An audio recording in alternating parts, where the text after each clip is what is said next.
បាទជំរាបសួរពុកម៉ែបងប្អូននេះពោះសកាចាស់បងប្អូនអូធំមែនទេបងប្អូនអើយធំណាស់នេះវានៅក្រោមសង្កសីនៅចង្ការនេះនៅចង្ការបងប្អូន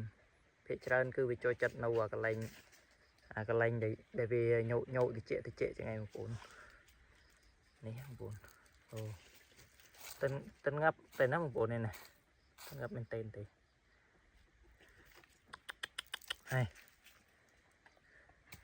អានេះភាគច្រើននៅតាមចង្ការនៅតាមស្រែគឺសម្បូរណាស់បងប្អូននៅខាងខ្ញុំនេះហេ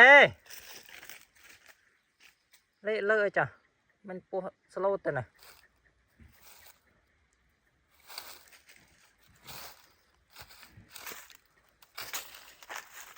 អានេះគេហៅពោះស្កាចាស់បងប្អូនពោះស្កាចាស់នេះបន្តិចទៀតទៅដល់ខែភ្លៀងខែផ្គរហ្នឹងគឺវាសម្បូរឡើងទៅកន្លែងគូបងប្អូនចឹងពុកម៉ែបងប្អូនជាកសិករទាំងអស់ដែលមកស្រែមកចង្ការគឺប្រយ័ត្នបំផុតគឺអាពោះហ្នឹងឯងបងប្អូនព្រោះនេះរៀងរាល់ឆ្នាំគឺលឺច្រើនបងប្អូនលឺច្រើនមែនទែនលឺតែតំណឹងពីវាហ្នឹងឯងព្រោះនៅខាងខ្ញុំនេះតំបន់ចង្ការបងប្អូនតំបន់ចង្ការគឺសម្បូរបាទនេះអញ្ចឹងបងប្អូនដែលគិត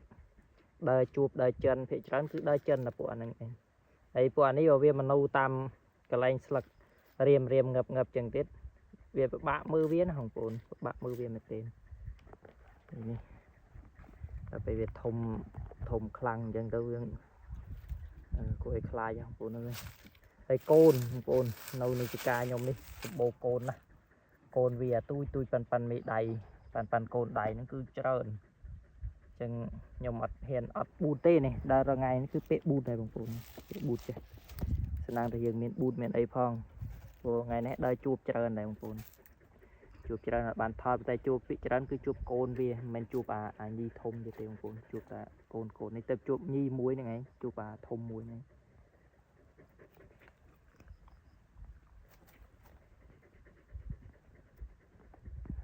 តាណាណៃ